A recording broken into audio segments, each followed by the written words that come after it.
Hi, my name's Abby and today I will be showing you how to put together the Berg 1 single system.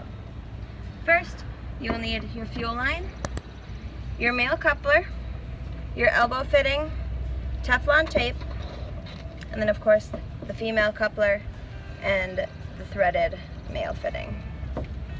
First, what you'll do, you'll apply the Teflon tape to all the threaded male fittings. As you can see, I've already applied one.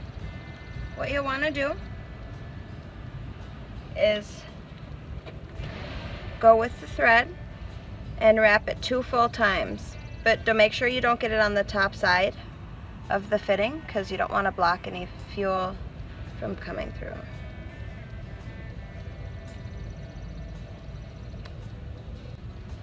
You'll want to put the elbow fitting into the cap, and your cap might be a different color depending on what generator you bought.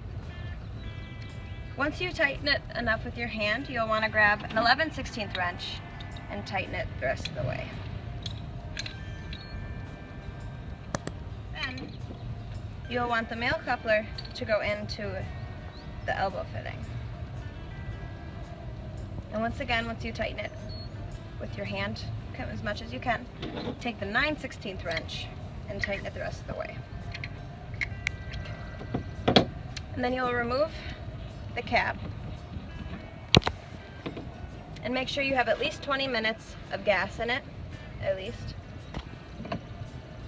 Then you'll put the cap on as tight as it will go,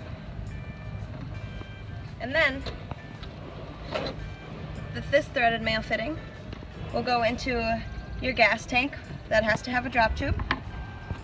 And the best way to put this one is hold it straight and then take that 9/16 wrench and do it. And this does have a swivel end fitting, so it makes it a lot easier. You don't have to twist the hose with it. Now that this is completely tightened, you'll want at least one thread showing it. 2 is okay as well.